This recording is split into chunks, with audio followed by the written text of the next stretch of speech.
we have Inspector General of Police with his foot in the mouth. There he is, as you can see it right now, and he's saying, following the footsteps of former police bosses. And you can see the coffins where they are depicted there as well. And the latest is also that Azimio will be moving to the streets with coffins, right? So just to demonstrate how they've been really irked by this statement by the Inspector General of Police. Ahmed Manyora, let's just begin with you first of all. When you had Inspector General of Police just making those statements about hiring corpses. You know, human life is really sacred. Human life.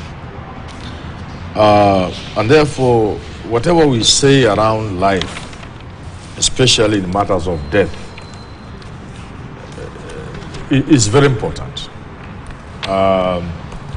When I heard the Inspector General talk, for a moment I thought I was dreaming, that surely that couldn't come from him.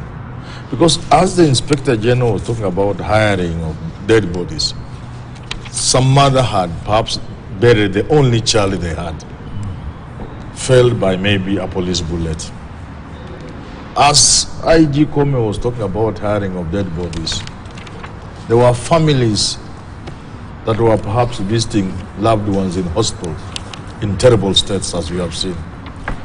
As the IG was talking about hiring of bodies, there were people with dead people in mortuary waiting to bury them. It was extremely insensitive. Never mind that he could be right. Politicians can do anything. He could be right. So it's not a question of the substance of what he's saying, but the insensitivity of it all, coming from a man of that level. And allow me to say this, and I've said it many times, but I'll say it one more time. A lot of our leaders do not know how important they are. This guy was a cabinet minister, and he was an MP, you say, 4 times. Perhaps even him, he didn't know that he was among the top 500 leaders of this country. Today, if you are a member of parliament, you are a governor, you are a senator, you are an inspector general of police, you are among less than 1,000 people whose actions and decisions today will affect the people of this country for many years to come. And therefore, occupying the office of Inspector General of Police, what you say is extremely important. You can cause enmity between communities that will last for generations.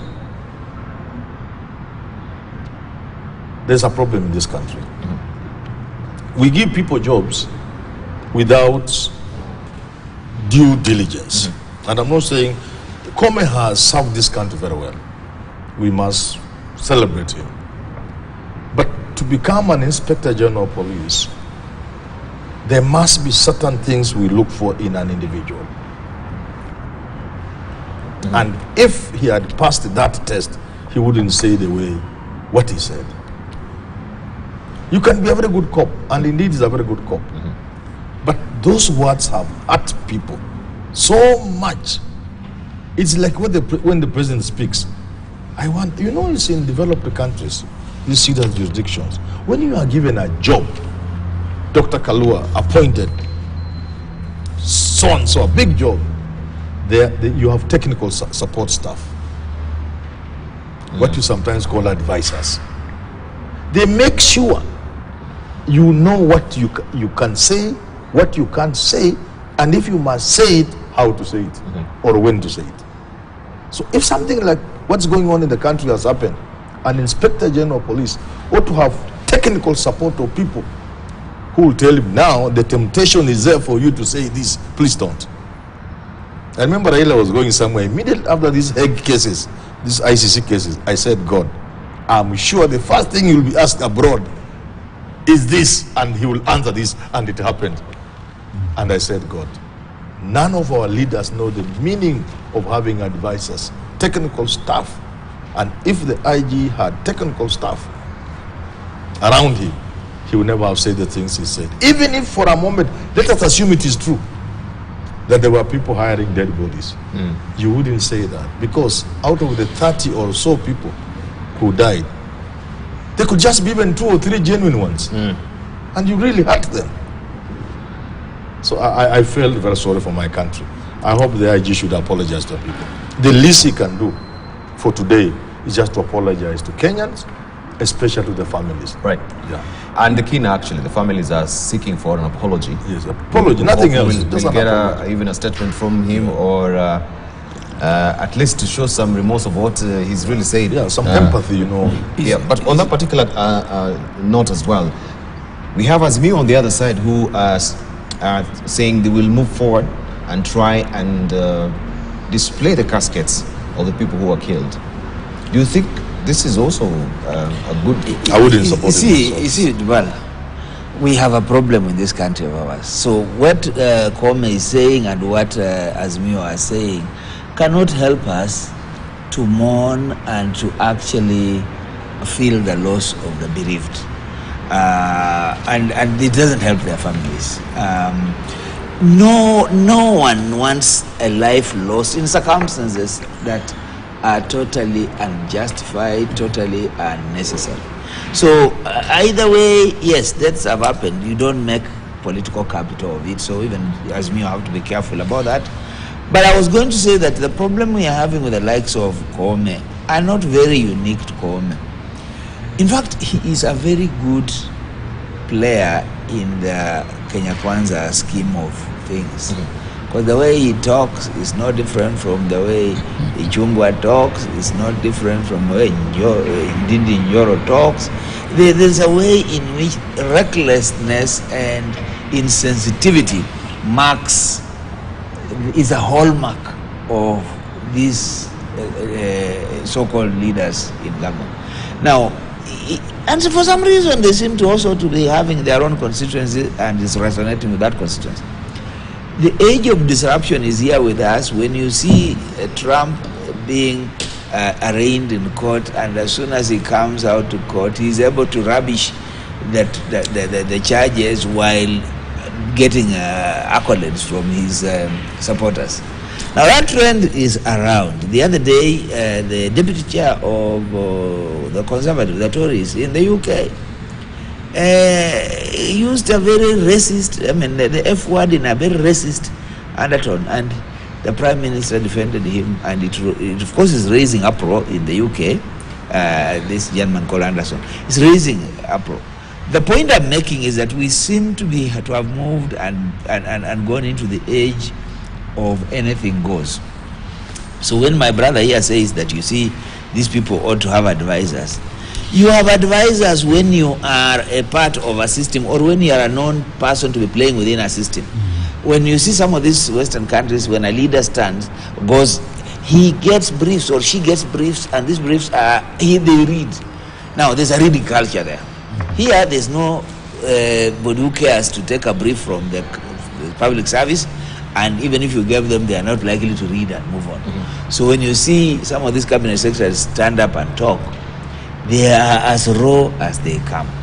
Being in government has not impacted, or they have not been impacted by just the public service spirit and the public service decorum and the public service way of doing things.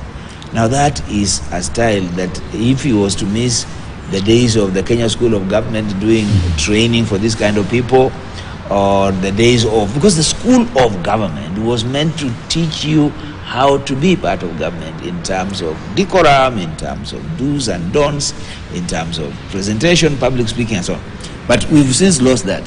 So we are in an age where, and I'm beginning to understand where Haman is going, because now he's very nostalgic about good things. He's wishing us well, and he's trying to imagine things. And I'm like, okay, I know you are aging gracefully, fine. But the reality is that circumstances have so changed that he has to live with our madness for a while, because now things are, upside down.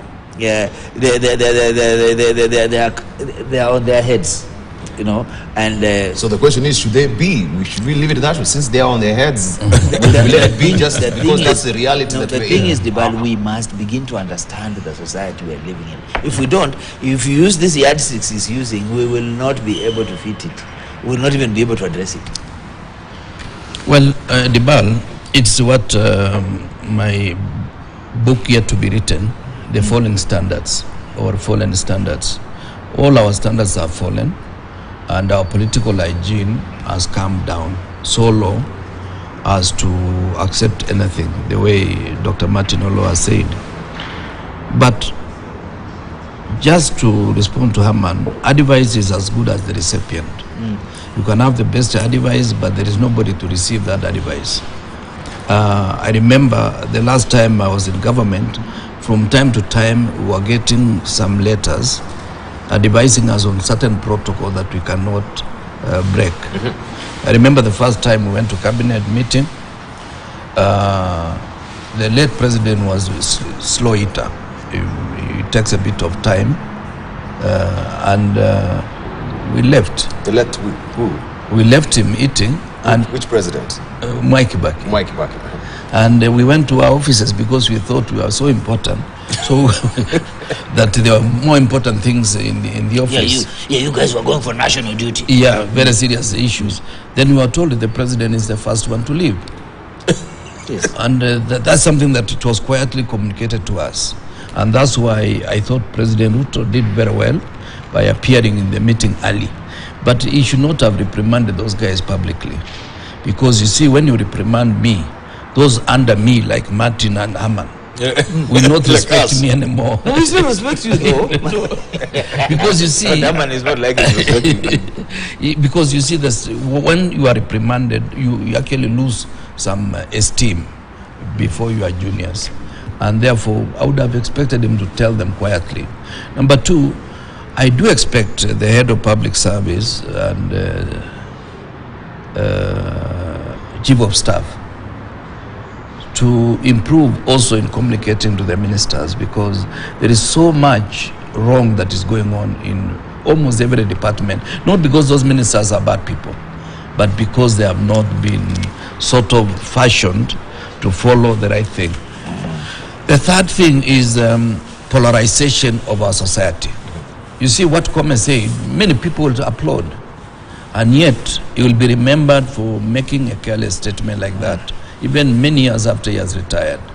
That is a statement that is going to follow him home all the way to his grave, because that is not anything that should be said in an African society where each and every life is valued. And we know there are many people, unfortunately, who might have been killed either by stray bullets or direct bullets to them, and therefore the police were involved in killing.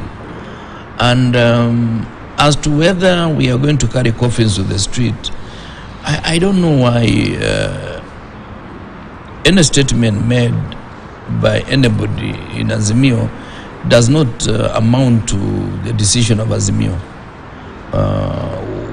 Once properly processed, I think we should not repeat what has happened before.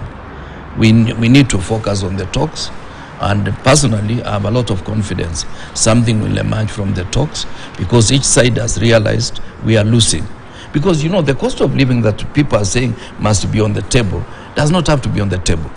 We need to address the underlying issues that has made the cost of living go so high. Right. Including the falling of the Kenya shilling. So it appears also, if they follow through with their intent that they're going to parade these bodies, they'll be leaving out what Kwame is saying. So they'll be actually fulfilling what Kwame is saying at the end of the day. It will be worrying. What will be the difference for you to parade caskets? That's what I would say. I don't think it is. It's a wise thing to do. It serves no purpose, especially in the with the talks around. Yeah. I agree with you. Yeah. I want to, specifically looking at this cartoon, I want to bring out 4 issues, and looking and appreciating both sides of the coin. First one, there is something that is called government propaganda. And propaganda is a tool that is used in any way, any form, however, but its delivery is what matters. This could have been a process of propaganda that was very badly delivered, unfortunately, and therefore the repercussions that are there. But it is used time and again. Some of the things that we see here and even deal with, some of them are propaganda, and it could happen. The second thing is in the person and the community that a person that I hold in high esteem, Engineer Kome, where he comes from. He comes from a community that I am related to. And by the way, I also have a Meru name, and that region, Keremin Tomarete. And the way that community is wired, we don't hold, you have to deal with issues as they come immediately, and in the way that you feel and in that manner. So there is the demeanor in the person, which unfortunately or fortunately sometimes may deliver things in a way that you may not expect, because he was annoyed, he was unhappy. He was wondering, what are you talking about? You know, this is my space, and everything has been done. So that can also be excused in a way or the other. And the fourth thing is, I want to thank him, because he said that his officers are good. They have done a tremendous job. He would give them a medal. If he has them. One stops him from giving the medals. And that reminds me of a time in the 70s or 80s, there was mafuriko, where everybody went to the quartermaster in the prison service and got a medal and put on themselves. But this is not the issue. The issue is there are good officers, very good police officers, extremely good officers, loyal, godly, respectful, who are even leaders in their mosques, in the police, in the church, and everything. And they must be praised. In the same way, we have characters who are thieves, characters who are ungodly, characters who have got no value, characters who make life extremely difficult for our police officers, and they must be called out. A thief must be called a thief. Stealing must be called stealing, so that we name it the way it's supposed to be, so that those who are in that may be able to refrain. But finally, it's about what I have always called us to always do as a solution, because we must also look at the solution. The solution to all these messes is the responsibility that we need to take at personal, family level that is going to change our society. I'll give you an example of, there are two cases that are very similar that happened recently. One is where a wife had, a family was owning a house, still owns a house, and the rent payment is 89,000 per month. And they were being chased over time about rent. Auctioneers are sent whenever it is 10 days, whenever it is 20 days. And the husband eventually goes to the agent of the house and say, can you please excuse me, I've been staying in this house for the last 5 years. I have not defaulted, but times are difficult right now. Upon looking at who owns the house, it happens to be the wife. That is what, and it's a reality, something that has just happened. That the house is owned by your wife. And you're paying rent and you're paying rent to her. Good and idea. Whenever it is 5 months or 5 days before that, auctioneers are on your door. Yes. Pushing and doing that. Nothing wrong with all this. But the so-called declaration of interest is so important at family level. You can imagine that family is not living together because of these kind of pains. That, why won't you tell me? And that is where we need to get to as a family. You don't need to know the owner of the house. That we must be able to organize ourselves and be responsible at family level. The politics of our country is not about the president. The politics of our country is about that MCA. Allocation of resources has been devolved. You need to be able to know what is the MCA doing, what are the issues around that place, what are the budgetary allocations that we are supposed to be looking at. Taking responsibility at that level is going to bring out leadership at best in the next areas going up. And therefore, we need to start looking at that and focusing on the same. And full declaration. Full declaration. It's very important. Being honest to each other so that we can take this country to the best. Now you can see, even on the marriage platform, when you're going, you need to declare. If that is messed, everything else is messed. If you have rented, you have rented. Why do you need to know the landlord? You pay the rent. You need to do the due diligence.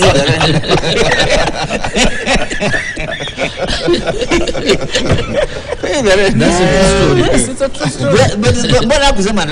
You should have said, I don't want this house, it's now very expensive, I want to move. Yeah, but Should have gone to build his wife a house. you find you have been conditioned to stay in that specific That's place. a smart business lady. So honesty is such And there are men, and anyway, in life, there are also men who need to be treated that way because they have proved not to be useful in one way or another. I don't want to blame the lady because there are people who actually deserve to be treated that way. Maybe out of what they are doing. But all I'm talking about is family values. Family values will translate to community values and national values to international values. And taking responsibility. Indeed. We want to interrogate because power is actually up by 1.7%. And we want to interrogate also the issue of energy in this country. And we have Roads and Transport Cabinet Secretary Kipchumba Murkomen, who has launched a 14-member task force on the development of national electricity or electric mobility policy strategy, legislation and regulation. The task force, which will have 6 months to deliver on its mandate, will be headed by Daniel Ngumi and deputized by Jerotich Say. It will be mandated to review the existing policies and operational environment around e-mobility in the country, identify and recommend legal policy to support the e-mobility as well, review the human capital management.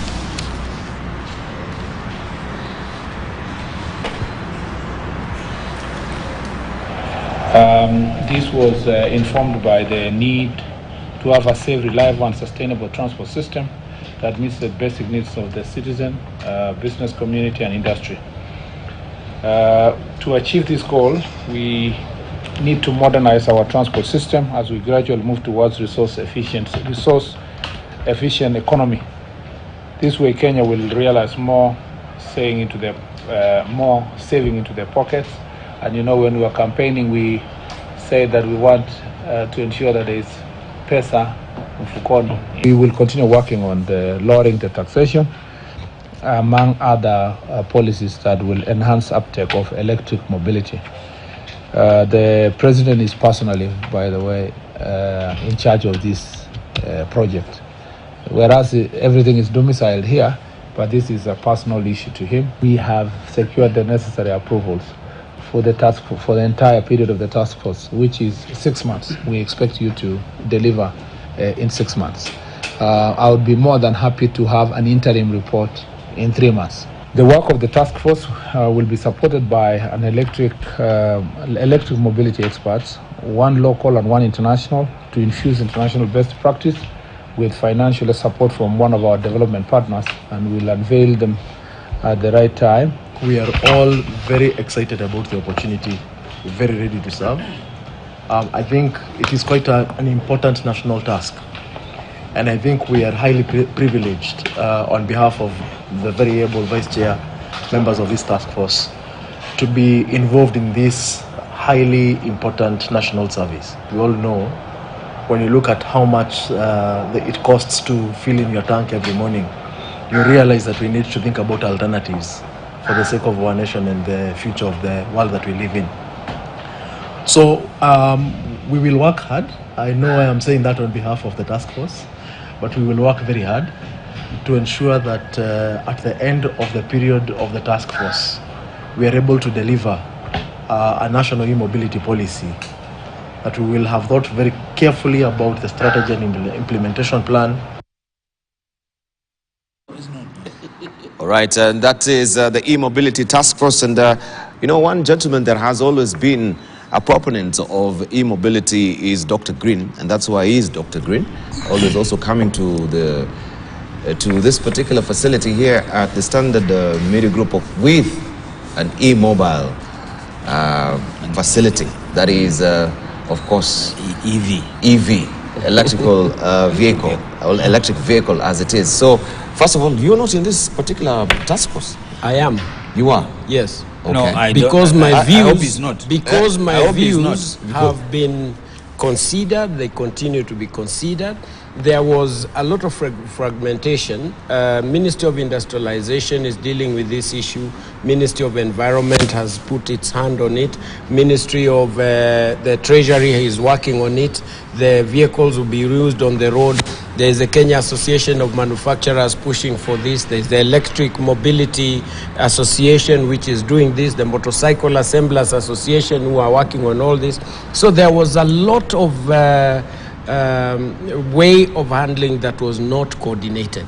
So what this has done now is to bring together the discussion in a manner that it is focused. Who are the energy regulators? These issues that the government is working towards having a policy.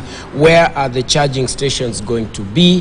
What is the advantage of making a Kenyan vehicle locally and be able to make it cheaper? The importers of the used vehicles had an issue because this needs to be handled differently. The Ministry of Industrialization is pushing to have new vehicles and all that. So for the first time ever, the minister, who spoke very well, and we participated in a meeting, and by the way, the guy is doing a good job in as far as this is concerned, and therefore we came together, we contributed in a meeting that was arranged at the airport, and we brought out issues that must be done where all the players are together. So this committee, and I believe within 3 months they can be able to give an interim report, and Kenya can be able to make great stride, being the host of the United Nations, being having the opportunity that the evolution in the green sector is going to be able to do, saving lives of people through the emissions and the carbon dioxide sequestration in a way that is extremely great, saving our country of foreign exchange that we have been paying in importing fuel. All this is a great economic and social issue that needs to be supported, and therefore I say that I am part of that team because I am sure where we all started, the views that we pushed forward is what has informed this process to be done in the way that it is, and the oomph that the president is coming up with in making sure that this is achieved as a pride for the nation and therefore Africa is cannot be understated. So therefore I believe that is a great thing. Kudos to Honorable Murkomen and his team. I have total confidence in the team that has been put together, and we are going to share as much information as possible that is going to make this country a total differentiated nation for the good of posterity. And of course, all this is sort of for a very successful Africa Climate Summit that will be happening next month in KICC. And we can see there's a sprucing up of KICC right now in preparation for that. And a good gesture, salutary effort when it comes to streamlining and talking about the climate change where we are. We had the Antonio Guterres warning the world that now we are not in global warming anymore. What are we in? What did he say? We're in global boiling. Boiling? Yes, so the globe is boiling right now. That's where we are. And of course we can see the heat waves taking lives. We can see the wildfires as it is right now. But broadly speaking, even as we're talking about e-mobility, I think is opening up a whole discussion about the cost of power. And I've mentioned 1.7% is where now power is at. It's becoming unaffordable in this country. But we've not really interrogated because we had legislators pushing for the IPPs to be known who are they, and to try and restructure or to revise these contractual agreements that were made that are very punitive, that they stretch to the foreseeable future. I think some to 25 years, 50 years, and even if you're not even contributing to the national grid, you're still paid. Isn't it, Dibal? Two things. One is that I know that Mr. Green here is very passionate about green. One thing they are not telling us, which is a discussion that we should be having, is that it's not an either or. It has to be an inclusive conversation. Fossil fuels are still here with us and they are part of our heritage. We are not discussing the actual effect of the EV and alternative mobility on climate change. For example, how much of critical minerals are required to power an electric car? And with what effect in terms of mining those critical minerals do we have the climate affected? So there is an argument, and I saw that the other day Karaitu Murungi was touching on it. Yes, we have to look at these two arguments very, very carefully. But that's not where I'm going to. Let me go to the issue of the cost of power. The issue of cost of power in this country is the very symptomatic or the very evidence of what corruption can do to this country. The fellows behind the so-called independent power providers, a mix of Kenyans with international financiers, have cut a deal that is skewed. And there was a time President Uhuru had a committee, task force, that went in to investigate this. And I don't know what happened. That task force came back with some very wishy-washy recommendations on this issue of power. They neither said this nor said that, so they left us in the hands of these guys. Now, this percentage rise that we are seeing is because the independent power production contracts are denominated in dollar. So every time our shilling suffers, they adjust their prices. So them, they don't suffer because the dollar has to keep on appreciating and we must suffer. At some point, the cost of power production is going to be the very reason why we cannot bring down the cost of doing business in this country. And among the many other reasons that some of those people you hear saying they are walking out of this country will do. And you see, any business person is rational enough to know how to cut their costs and know how to migrate in order for them to benefit from lower costs, lower labor costs, and so on. Today, China is a big production manufacturing house for everybody, including the Americans. Why? Because of cost of production. When you look at the EPZs and whatnot, once cost of production is down, cost of labor is down, you can produce for export and for the market. So, as long as we are where we are, and we don't have the guts to tackle who the shadowy fellows are in this independent power production, we are going to suffer this. For how long? I leave it to the dreamer. How long The dreamer. How long do you think we're going to suffer? The dreamer should tell us for how long? How long? Just as a long quick as, one, just for as before long as- Professor gets to it, just to mention, I think Martin has mentioned something very important about the e-mobility, the future, how it affects the climate. And I think part of what the team that has been put through to deal with, that is why there's the nexus of Minister of Environment and also carbon sequestration processes, because we are also moving from EV to hydrogen and hydrogen to something else. But anything that is better than what we have today must be dealt with, and particularly where we are talking of foreign exchange and bettering the lives of Kenyans. I think so. I just wanted to mention that as we continue. A very valid point by Dr. Olo, and I believe You should also be talking to me. I have some ideas. Yeah, I hear you. But you're my lawyer. I thought have you abdicated your responsibilities? He's seeking for some consultancy.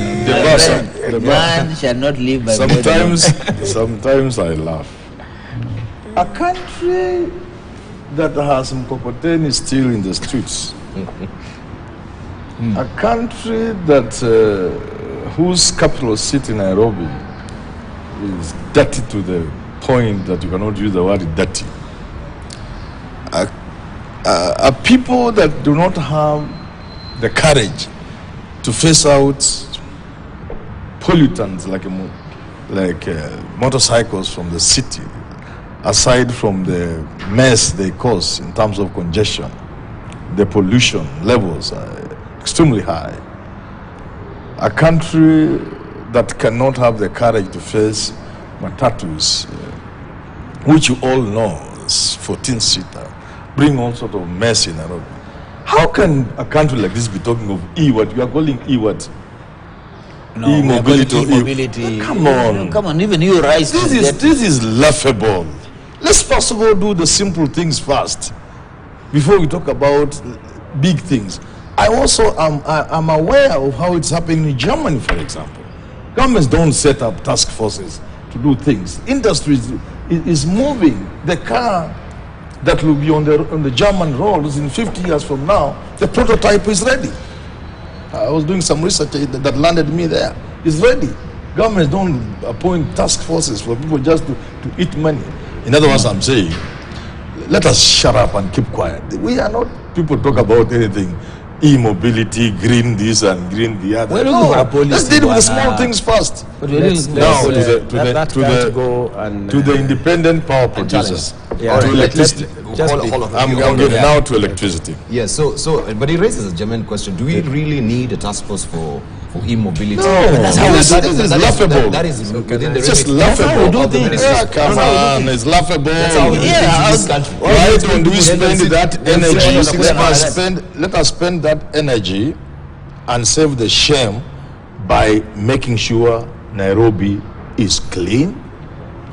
Vehicles that should be on the road are on the road. Those that shouldn't be on the road are not on the road. We deal with the congestion, which consumes fuel, which causes pollution. Before we talk about those things in the sky, right. but I wanted to talk about just a minute, because let me have a bite on electricity. I agree with Martin Allo. You have no business talking of creation of jobs, of industrialization, unless you deal with energy. And we all know the price of electricity in this country can go down by as much as 50-60% if we dealt with these Ngorokos. The cartels. You see? The guys who are making electricity too costly. The PPAs, the private, what do you call it? Agreements. Independent power producers. It's the sort of contracts Magufuli said only a madman would sign.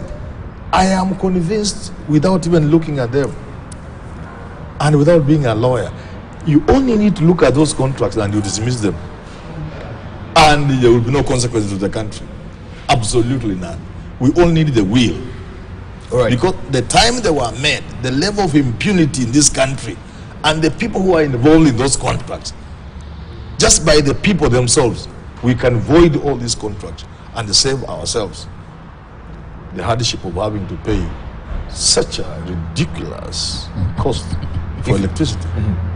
All right, and the question, let's come to you, Mheshimiwa, on the issue of identification of who are these people behind the IPPs. Yeah. We can see there's a bit of a double speak from government, because we have KRA who have been given the carte blanche to know who actually, maybe when you have companies, who are these people behind companies, or maybe their representatives, the proxies. But we have the Bureau of Registration now coming in and saying, for the IPPs, because of the data protection, we cannot be able to reveal who are the independent power producers in this country. I think it's a question of, but I'm worried Haman is very annoyed today. I don't know why. Actually, no, I don't think he had a good night. We will deal with him after this country, we must get annoyed, we must get mad. If we don't do that, we are inviting trouble for ourselves. Because some madman will seize power in this I'll buy you tea after this. Yeah, thank you. We need some madman will take power. If we don't sort out this mess, if you can tell me the people who are messing us in the energy sector, we can't reveal them. But it was in the public domain. We saw there were people who are actually also top leaders within Kenya. There were top leaders who also are chairing some of these parastatals in this country. And even they are chairing the energy sector. It is unfortunate. Top civil servants. Yeah, top civil servants in this country. Privatization has meant privatization in Kenya today means taking what belongs to the public to private individual.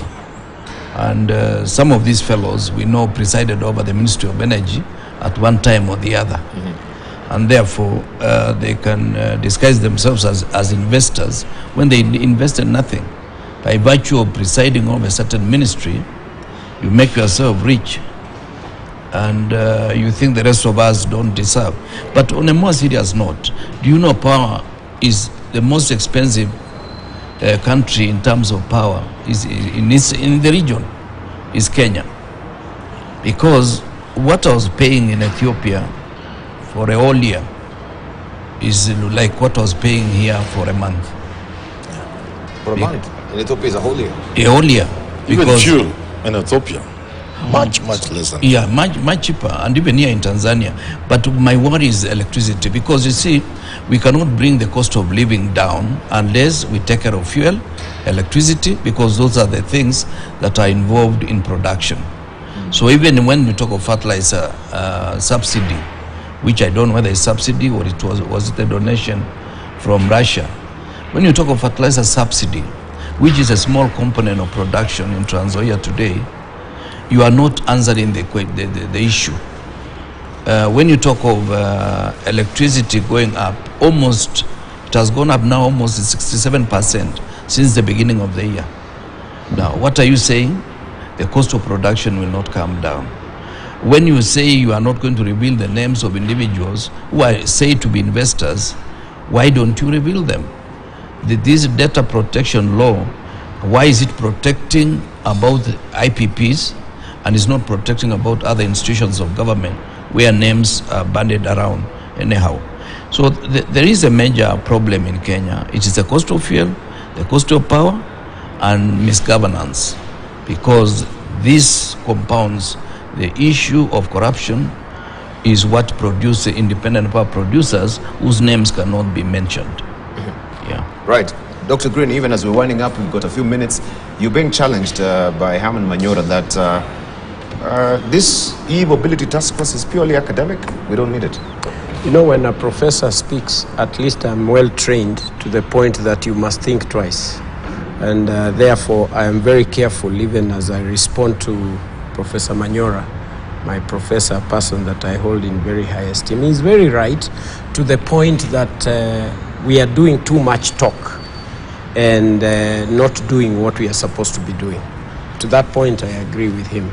He's also mentioning that we need to do our small thing, our little thing, and I agree.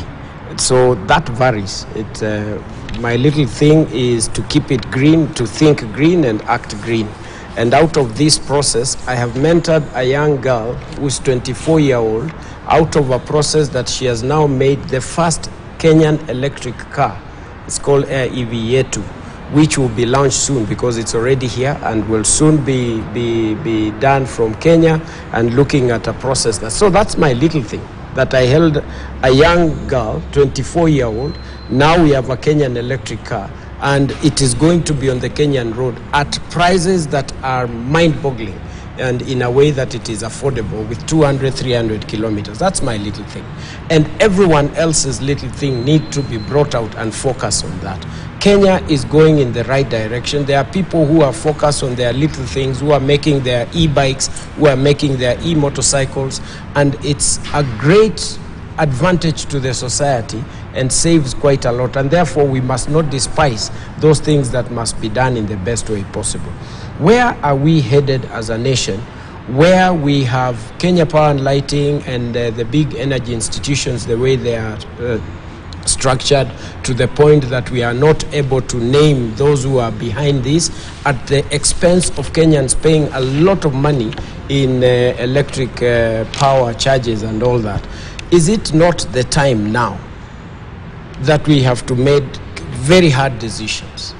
Why is it that we only have Kenya Power and Lighting? Is it not the time that we open this up to the market forces and get things done in the way that it is competitive like other countries? Why must we keep using diesel and importing fuels when we have expensive and easy ways of doing this which we can consider?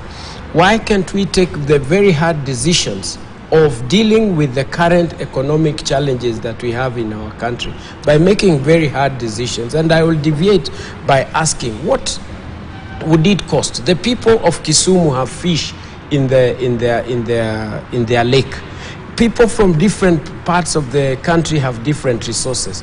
Why would people from Ukambani, why won't we not have a sand bill and act that is going to change, and people start packaging cement and together with the sand from the region, when all the construction that is here in this city of Nairobi and other places are done and sand is coming from that place? That's a resource that they have. Why won't they be allowed to have that? Why won't we revive the cotton sector as opposed to just talking? It be seen and people be given seed and targets be set out on specific counties. Serious targets, not just talk in public, that we can be able to get that. Why won't we grow things like sisal that is going to change the country in a different way? So these things can only be done, this can only be done by putting things and ideas together in the way that this is being done. I've talked about the coordination of all these effects and issues in a very coordinated way where everyone has got an opportunity of bringing out their little thing, adding another little thing, and eventually a great thing. Let me just inform Dr. Green that sand is a product of soil erosion. Well, and therefore, the more we reduce soil erosion, the more is likely that sand will be more expensive. So as you go green, you will be assisting the people of Ukambani so that sand is more expensive than it is today. It's because about sustainable management of the resource. In Africa, just to inform you, we lose 3 feet of soil to the sea and to the lakes every year. So in Ukambani, it is likely to be higher, and even in Kajiado. So sand is not something that we need to celebrate. Well, why would we not celebrate it when you are using it in construction and everything that you are doing? We need to reverse the trend. It is a resource. It is not. What is the alternative in this case? Okay. Other countries, just a moment. We stabilize soil blocks. Yeah. We do that, but then manage the resource in the best way possible. We cannot have maize like you have maize in Kitale. We cannot do this. So we need to be very. Okay, we need to wind up. Okay, close the wind up. Closing remarks. Before we wind up, on the front page of the Nation newspaper, education for the rich. I feel sad that we are playing with the future of our children. Yeah. I want to say 2 things. Number one, looking at the socio-economic development of this country, education, especially for universities, can only be free. Any other conversation about education that does not end up with free quality education, we will pay for it. The second thing, how do we pay for it? Thank you. We have, please, this is important. I'm just finishing. Can we do this? Can we dedicate a show where we can discuss? Can I just wind up? I was actually winding up. Yes. I would have finished already. Okay. I was just saying, we have had our girls dropping out of basic education and becoming perhaps barmaids. Now we are going into a dangerous terrain where university students are going to drop out of university. These are people with the brains. We will pay for having these guys bitter at us that they were not able to finish their education, and yet they are sophisticated enough in the mind to harass all of us through crime. All right, we'll dedicate a show for that particular working party report to be tabled here. We interrogate it is out. All right, let's hear from it. 30 seconds. It's been a good show, a great week we have. Obviously, there are a number of issues that are coming out, talking about education and the new funding model. There's a lot that needs to be done for public education, particularly for parents and students, to understand how they can access the scholarships and the loans and the sponsorships that are available for this. So the country needs to keep moving. We need to keep listening to each other. We need to keep seeing what we can achieve together as opposed to what divides us. All right, let's hear from Dr. Green, finally. Kudos to Sarah Serem and her team. I think they're doing a good... Lean Mengich and her great team. I think they are doing a good job. For giving teachers 1,000 shillings. This is because it's not about increasing the salary. It is about, don't worry about my professor. So this is the way we need to standardize things. We need to get orderly before now we get to work hard to increase what we are doing. Kudos to the government for backtracking on the issue of selling the sugar factories and what they expected. We need to get into this space. Why is our sugar so expensive? Why are our farmers not benefiting? And deal with the best alternatives, including changing from sugarcane to the sugar beets that we need to be able to do. Thank you. We need to be able to look at oil, the final thing. The oil on one idea, not too many ideas as you close. Okay, thank you. Yeah, That's open up. what it takes. My prayer, I'm very optimistic this week, given the fact that the two sides are talking. I've always said we need national conversation. At times, there is a byproduct of talking like that. It may not be the issues we shall have listed. It may be something else will emerge out of these consultations. And that is how democratic institutions are built. Thank you, gentlemen. I really appreciate it. I think it's been a very massive discussion we've had here today. And talking of science as well, there we had also scientists are saying that looking at the Nairobi that we are actually building on right now, it's bound to sink because of the many boreholes that have been sunk. So that is another structure. Refill the boreholes. Refill the boreholes. Sunken boreholes. With the rains that we so have. many boreholes that Nairobi is threatening to sink itself now. Through the Are we sunken dealing with boreholes. Professor Manyora after this? Yeah, we have to deal with him. Okay, So thank thank you you. so much. This will be over tea. I want to thank you so much for watching Uongozi today, where we keep them honest here. And of course, we shall be looking at also the reports of the Presidential Working Party on the issues to do with matters